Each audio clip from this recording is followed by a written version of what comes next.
شان بیچاری کی چھوٹی سی بچی ہے جو بالکل گول مٹول بڑی بڑی آنکھوں والی ہماری مہنور جتنی ہے۔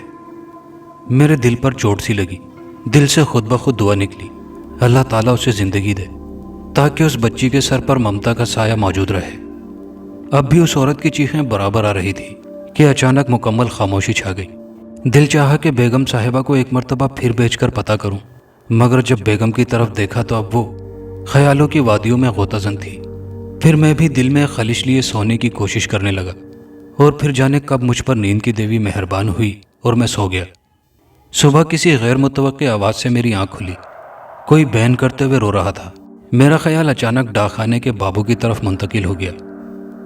بیچاری اللہ میاں کو پیاری ہو گئی، انا للہ و انا الیہ راجعون۔ میں اچانک پھر جیسے چونک پڑا۔ آواز تو کسی عورت کے رونے کی آ رہی تھی۔ میں نے بیگم کو جگایا تو اس نے کروٹ بدلتے ہوئے پوچھا، کیا بات ہے؟ وہ عورت بین کر رہی ہے، مگر وہاں تو اس کے سوا کوئی دوسری عورت نہ تھی۔ جاؤ دیکھو تو صحیح کیا معاملہ ہے، میں نے کہا۔ عورت مرد سے زیادہ تجسس پسند ہوتی ہے۔ مجھے پختہ یقین تھا کہ بیگم میرے کہنے پر نہ گئی تھی، بلکہ اپنے تجسس کی تسکین کی خاطر اس نے میری بات مان لی تھی، مگر وہ اتنی سردی میں باہر جانے کو قطعی تیار نہ تھی، اور پونے آدھے گھنٹے بعد وہ لوٹ آئی۔ مہنور کے ابا ڈاک خانہ بابو مر گیا۔ کیا؟ میں انگشتے بدندہ رہ گیا۔ کیوں؟ کیسے؟ کیا ہوا اسے؟ میں نے بیک وقت کئی سوال کر ڈالے تھے۔ اسے رات میں سانپ نے ڈس لیا تھا۔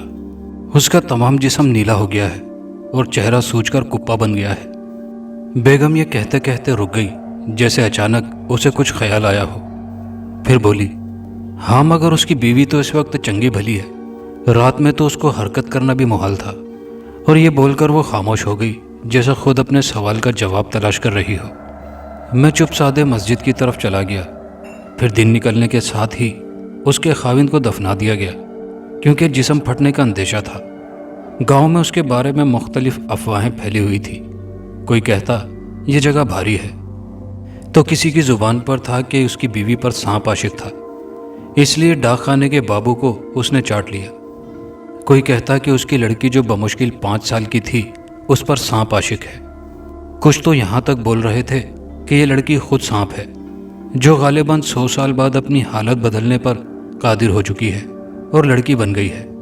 اور میں بھی لوگوں کی باتوں سے قدرے متفق تھا، جبکہ کافی لوگوں کا یہ نظریہ تھا کہ یہ سب افواہیں ہیں۔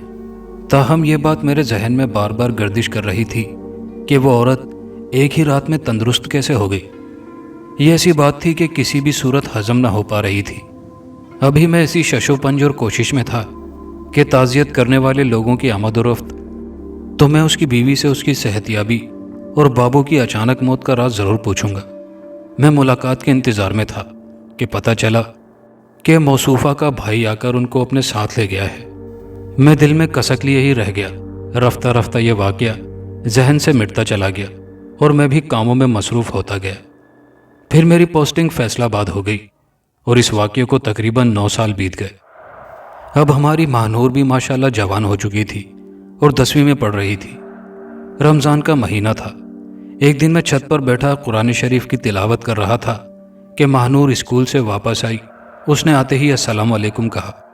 میں نے وعلیکم سلام کہہ کر اس کی طرف دیکھا تو اس کے ساتھ ایک دبلی پتلی سی خوبصورت نین و نقش کی لڑکی کھڑی تھی، جسے دیکھ کر میں مبہوت ہو کر رہ گیا اور چند لمحوں تک کوشش کے باوجود اس کے چہرے سے نظریں نہ ہٹا سکا۔ قدرت کے اس اچھوتے شاہکار کو دیکھ کر بے اختیار میرے منہ سے سبحان اللہ نکل گیا۔ اتنی حسین و جمیل لڑکی میں نے اپنی زندگی میں کبھی نہیں دیکھی تھی۔ اس کے بال دیکھ کر مجھے یوں محسوس ہوا جیسے کسی سونار نے سونے اور چاندی کی آمیزش سے نہایت باریک اور لمبی تاریں بنا کر اس کے سر پر جوڑ دی ہوں۔ بیضوی چہرے اور اونچی ناک، اور ناک کے نیچے عجیب انداز میں دلکش طریقے سے تراشے ہوئے ہونٹ تھے، جیسے یاقوت کی کاشوں کو تراش کر اس کے سرہانے پر چسپاں کر دیا گیا ہو۔ مجھے اپنی طرف دیکھتے پا کر اس نے نظریں جھکا لی تھی۔ ایک شرمیلی سی مسکراہٹ اس کے ہونٹوں پر نمودار ہوئی تھی۔ مسکرانے کی وجہ سے اس کے دونوں رخساروں پر چھوٹے چھوٹے گڑھے سے بن جاتے تھے۔ ویسے بھی اس کے رخسار کشمیری سیب کی طرح معلوم ہو رہے تھے۔ اچانک اس نے نظریں اٹھائی۔ اس کی آنکھوں میں عجیب سی بے پناہ چمک تھی، جن کی تاب نہ لاتے ہوئے میں دوسری طرف دیکھنے لگا۔ وہ جب تک موجود رہی بے اختیار میری نظریں بار بار معصوم سی حسن پیکر گڑیا کی طرف اٹھ رہی تھی۔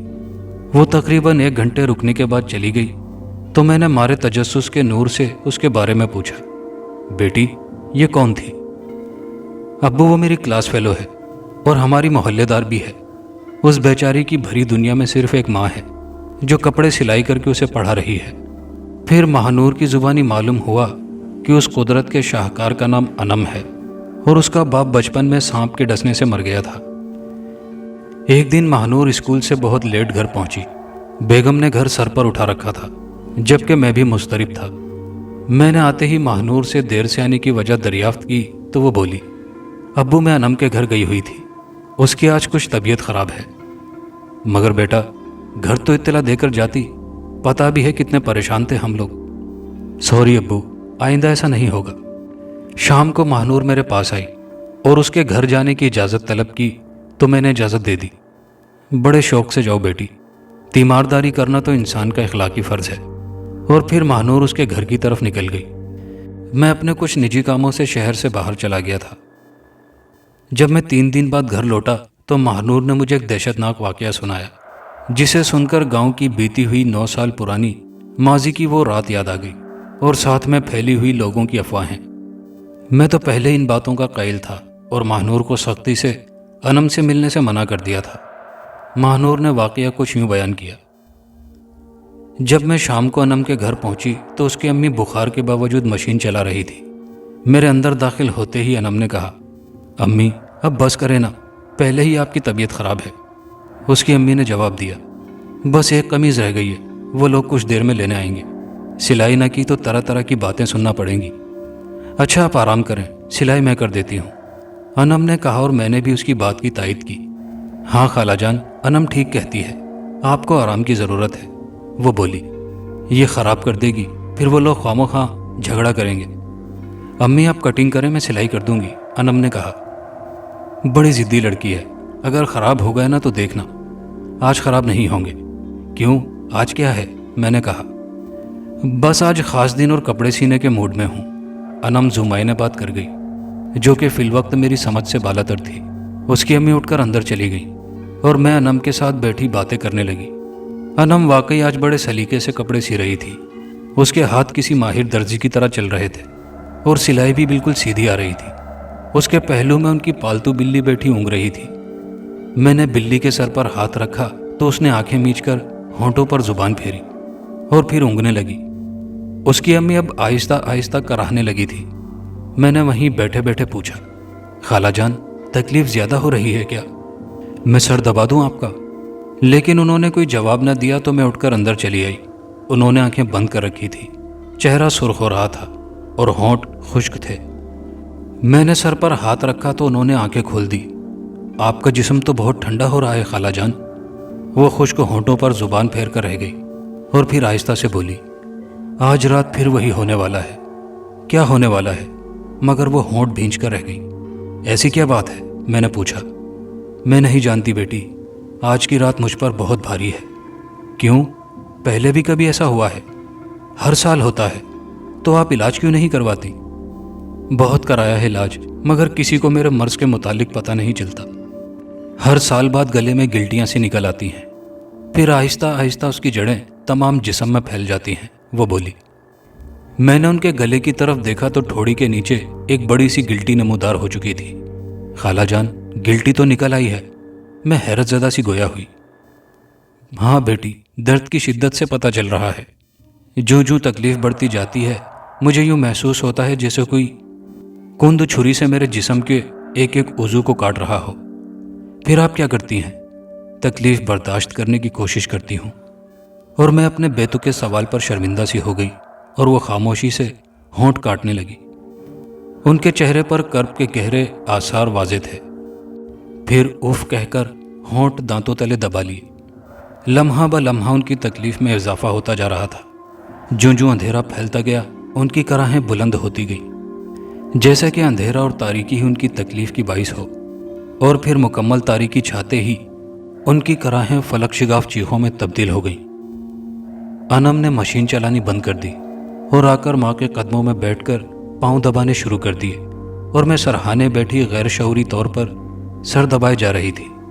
خالہ جان تکلیف سے کبھی ٹانگیں سکیڑتی اور پھر ڈھیلی چھوڑ دیتی، ہونٹوں کو دانتوں تلے داب کر منہ سے خارج ہونے والی کراہیں روکتی۔ جتنی دیر وہ سانسیں روکے رکھتی کراہیں رکی رہتی، مگر جیسے ہی سانس خارج ہوتا تو کراہیں ہونٹوں کا بندھن توڑ کر فضا میں منتشر ہو جاتی۔ جوں جوں ان کی تکلیف بڑھ رہی تھی ویسے ویسے انم کی حالت بھی غیر ہوتی جا رہی تھی۔ اس کی خوبصورت گول مٹول آنکھوں کی چمک پراسرار صورت اختیار کرتی جا رہی تھی، چہرے کا بھیانک پن لمحہ بہ لمحہ بڑھتا جا رہا تھا۔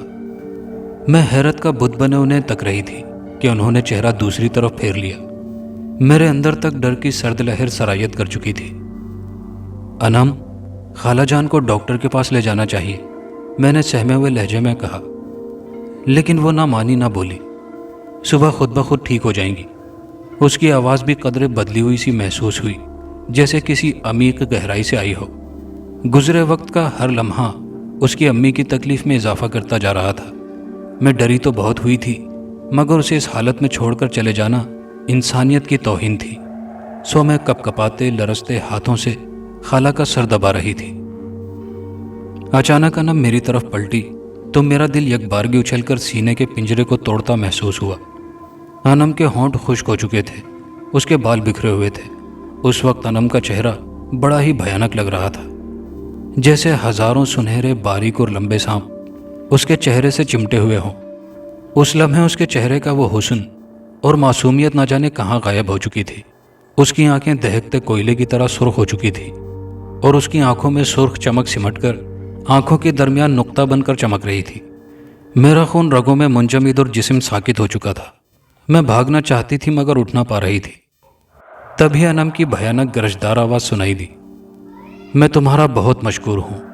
آواز میری سماعت سے ٹکرائی اور میں فرش پر گرتی چلی گئی۔ میں کچھ ہوش میں تھی کہ اچانک ٹھنڈی ہوا کا جھونکا میرے جسم سے ٹکرایا، اور یوں محسوس ہوا جیسے میں ہوا کے دوش پر اڑ رہی ہوں۔ پھر کچھ یاد نہ رہا، اور جب میں صبح اٹھی تو میرا ذہن بالکل صاف تھا، مگر انم کی امی کا خیال آتے ہی رات والے وہ دو نقطے میرے ذہن میں ابھر آئے، جنہیں میں نے فوراً اس خیال کے تحت جھٹک دیا کہ 4 ماہ سے انم میرے ساتھ رہ رہی ہے، لیکن آج تک ایسی کوئی بات نہیں ہوئی تھی۔ پھر بھی دل، اس کی پراسرار آنکھوں کی چمک، قدرے بھاری آواز اور میرا خود بخود اس کے گھر پہنچ جانا، یہ سب کیسے ممکن تھا؟ میں نے کوئی خواب تو نہیں دیکھا تھا؟ انم گھر تو نہیں چھوڑ گئی تھی؟ دل میں عجیب انہونی کیفیت کے پیش نظر ڈر اور خوف میں خالی ذہن گھر سے باہر نکلی تو معلوم ہوا کہ میری امی چائے بنا رہی تھی۔ نہ چاہتے ہوئے بھی تمام واقعات کو اپنا خیال سمجھ گئی، کیونکہ انم کو میں نے بہت قریب سے دیکھا تھا۔ اس کے جسم، اس کی چال ڈھال، باتوں اور اس کے رکھ رکھاؤ میں، غرض کے کسی چیز میں بھی رات سے پیشتر کوئی غیر معمولی بات نہ تھی۔ وہ ایک انسان تھی، ہاں انسان، میری طرح کی لڑکی، جس کا دل ایک انسان کی ہی طرح تھا اور جو ایک لڑکی کی طرح ہی باتیں کرتی تھی۔ پھر اس سے خوفزدہ ہونا حماقت تھی، لیکن میں خوفزدہ ہو گئی تھی۔ تبھی ایسا محسوس ہوا اور میں اپنی بزدلی پر ہنس پڑی۔ میں نے ناشتہ کیا مگر دل میں خلش بھی تھی۔ بار بار خیال انم کی پراسراریت کی طرف جا رہا تھا، اور اسی خلش کو دور کرنے کی خاطر میں ان کی طرف چل دی۔ دروازہ بند تھا۔ میں نے دھکا دیا تو اندر سے کنڈی لگی ہوئی تھی، اور گھر کی تمام فضا پر ایک خوف سناٹا طاری تھا۔ دھڑکتے دل کے ساتھ دروازے کی جھری سے آنکھ لگا کر دیکھا، انم کی امی سامنے چارپائی پر لیٹی ہوئی تھی۔ اف، چہرہ کتنا بدل گیا تھا ان کا، بالکل دھلے ہوئے لٹھے کی طرح، جیسے کسی نے سارا خون نچوڑ لیا ہو، اور چہرے کے خد و خال بھی کچھ بگڑے ہوئے تھے۔ نہ چاہتے ہوئے بھی میرے ہاتھ نے بے اختیار دروازہ کھٹکھٹایا، مگر کوئی بھی جواب نہ ملا۔ میں نے دوبارہ کھٹکھٹایا، مگر اس بار بھی خاموشی رہی۔ تب میں نے دروازے کی جھری کے قریب منہ لے جا کر زور سے آواز دی، انم۔ اسی لمحے اندر سے غراہٹ سنائی دی، پھر چارپائی کے چرچرانے کی آواز آئی، پھر قدموں کی چاپ جو بتدریج دروازے کے قریب ہوتی چلی گئی۔ ساتھ ہی میرے دل کی دھڑکن خوف سے ابتر ہونے لگی۔ اگلے ہی لمحے دروازہ کھل گیا۔ سامنے انم کھڑی جمائی لے رہی تھی، آنکھیں نیند کے بوجھ تلے دبی ہوئی تھی، اور چہرے پر بے پناہ افسردگی تھی۔ اس وقت وہ رات سے قدرے مختلف نظر آ رہی تھی۔ خالہ جان کا کیا حال ہے؟ خوف و گھبراہٹ پر قابو کرتے ہوئے میں نے پوچھا۔ انم کے چہرے پر بڑی پیاری سی مسکراہٹ دوڑ گئی۔ ٹھیک ہے، یہ کہہ کر اس نے راستہ چھوڑ دیا۔ میں گھبرائی سی اندر آئی اور خالہ کی چارپائی کی طرف دیکھا تو دل کو شدید دھچکا سا لگا۔ وہ شاید سو رہی تھی۔ تنفس بڑا ہی دھیما چل رہا تھا۔ اگر سینے تک تنی ہوئی چادر اوپر نیچے حرکت نہ کر رہی ہوتی تو انہیں ایک لاش کہنا بیجا نہ ہوتا۔ میرے دل کو دھچکا لگا۔ ان کا سفید چہرہ تو میں باہر جھری سے ہی دیکھ چکی تھی۔ میں تو یہ دیکھ کر کانپ گئی تھی کہ ان کے گلے والی گلٹی سے خون کی 2 باریک لکیریں نکل رہی تھی، جو کہ گردن کی گولائی سے پھسلتی ہوئی نیچے چارپائی کے سوراخ سے گزر کر زمین پر گر رہی تھی۔ میں چند لمحے پھٹی پھٹی آنکھوں سے دیکھتی رہی۔ مجھے یوں محسوس ہوا جیسے وہ مر چکی تھی۔ میں نے جلدی سے آگے بڑھ کے نبض دیکھی، جو نامحسوس حد تک دھیمی تھی۔ مجھے اچانک اپنے ہاتھ پر چکناہٹ سی محسوس ہوئی۔ میں نے ہاتھ کی طرف دیکھا تو میرے ہاتھ پر سفید سی رطوبت لگ گئی تھی۔ پھر میری نظر بے ساختہ ان کی کلائی پر مرکوز ہو گئی۔ عین نبض کی رگ پر 2 گہرے باریک سے زخم تھے، جیسے کسی نے تھوڑے فاصلے پر 2 کیلیں چبھو کر نکال لی ہوں۔ انہی میں سے سفید مادہ رس رہا تھا۔ میں دیکھ ہی رہی تھی کہ انم جھپٹی اور جلدی سے آستین کلائی پر چڑھا کر زخم ڈھانپ دیا۔ میں اس کی اس حرکت پر حیران ہو کر رہ گئی۔ اسی دوران ان کی پالتو بلی میاؤں میاؤں کرتی ہوئی کہیں سے نمودار ہوئی اور زمین پر گرے خون کو چاٹنے لگی۔ اس سے پہلے کہ میں اس حرکت کا سبب پوچھتی، انم نے فوراً بلی کو لات ماری اور وہ دور جا گری۔ پھر دیکھتے ہی دیکھتے بلی کے حلق سے عجیب و غریب آوازیں نکلنے لگی۔ بعد ازاں وہ تیزی سے ایک دائرے کی صورت میں چکر کاٹنے لگی، پھر ایک دم اچھلنے لگی اور اس کے منہ سے بدستور عجیب و غریب آوازیں نکلتی رہی۔ پھر ایک خوفناک غراہٹ کے ساتھ اچھلی اور ساکت و جامد ہو گئی۔ میں نے بلی کو پیر سے ہلایا تو میرے حلق سے چیخ نکل گئی۔ تاہم انم سنجیدہ تھی۔ میں اندر تک ڈر چکی تھی۔ رات کا منظر نظروں کے سامنے گھومنے لگا۔ میں نے وضاحت طلب نظروں سے انم کی طرف دیکھا تو وہ کہنے لگی، امی کا خون انتہائی زہریلا ہے۔ ان کی جھوٹی چیز بھی اگر کوئی کھا لے تو اس کا زندہ رہنا محال ہے۔ تو پھر خالہ کیسے زندہ ہیں؟ میں نے سوال کیا۔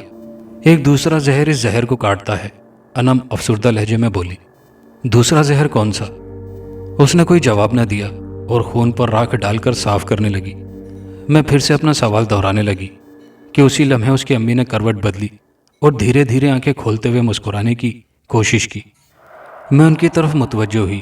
میرے بولنے سے پیشتر ہی وہ بولی، تم کیسے صبح صبح چلی آئی؟ بس آپ کی طبیعت دریافت کرنے۔ میں نے حیرت سے ان کے سوال کا جواب دیا تو ان کی آنکھوں سے آنسو بہہ کر گالوں کی جھریوں کو بھگونے لگے۔ میں تو تنگ آ چکی ہوں اس زندگی سے اور مر بھی نہیں سکتی۔ خدا کسی دشمن کو بھی ایسی اذیت نہ دے۔ ایک فرض ہے جو مجھے زندہ رہنے پر مجبور کر رہا ہے، ورنہ… ان کی آواز جذبات میں دب گئی۔ میں سارے خوف بالائے طاق رکھتے ان کی چارپائی پر بیٹھ گئی اور ان کے شانوں پر ہاتھ رکھتے ہوئے گویا ہوئی، خالہ آپ کو ہمت نہیں ہارنی چاہیے۔ تکلیفیں انسان پر ہی آتی ہیں، مگر آخر کیا اذیت ہے؟ کیا ہے اس بیماری کی ابتدا و حقیقت؟ کچھ تو بتائیں۔ ان کے چہرے پر افسردگی چھا گئی۔ کچھ کہنے کے لیے ہونٹ کھولے پھر خاموش ہو گئی۔ میں نے چند لمحے توقف کے بعد دوبارہ پھر پوچھا تو کچھ دیر خاموشی سے وہ میرا چہرہ تکتی رہی، پھر آہستہ سے بولی، یہ اس وقت کی بات ہے جب ہم گجرانوالا میں رہتے تھے۔ انم کے ابو ڈاک خانے میں ملازم تھے۔ میری انم اس وقت بالکل چھوٹی تھی۔ ایک دن میں انم کو جھولے میں سلا کر ہمسائی کے ہاں کسی کام سے گئی، جہاں باتوں باتوں میں کافی دیر ہو گئی۔ اچانک مجھے انم کا خیال آیا اور میں باتوں کو ادھورا چھوڑ کر سر پٹ دوڑی۔ جو ہی دروازے کے اندر قدم رکھا تو میرا دل دہشت سے دہل گیا۔ پاؤں من من ہو کر زمین میں جیسے پیوست ہو گئے۔ پھٹی پھٹی آنکھوں سے کیا دیکھتی ہوں کہ انم جھولے میں بیٹھی ایک سنہرے رنگ کے سانپ کے بچے کے ساتھ کھیل رہی تھی۔ وہ سانپ بار بار اپنی زبان نکال کر انم کے ہونٹوں کو چھو رہا تھا۔ قریب تھا کہ یہ دہشتناک منظر دیکھ کر میں چکراتی ہوئی گرتی کہ وہ سانپ کا بچہ میری طرف دیکھ کر اطمینان سے جھولے سے اتر کر گھر میں جا کر کہیں غائب ہو گیا۔ میں نے بھاگ کر انم کو اٹھا کر سینے سے لگایا اور جلدی جلدی اس کے ہاتھ پاؤں منہ دیکھنے لگی کہ کہیں سانپ کے بچے نے ڈسا تو نہیں، مگر انم بالکل محفوظ تھی، بلکہ جہاں سانپ غائب ہوا تھا اسے دیکھ کر مسکرا رہی تھی۔ میں نے ہر جگہ اسے دیکھا مگر وہ کہیں نظر نہ آیا۔ شام کو جب اس کے ابا گھر واپس آئے تو ڈرتے ڈرتے میں نے تمام واقعہ گوش گزار کیا تو انہوں نے ڈنڈا پکڑا اور سارا سامان اٹھا اٹھا کر ادھر سے ادھر کیا۔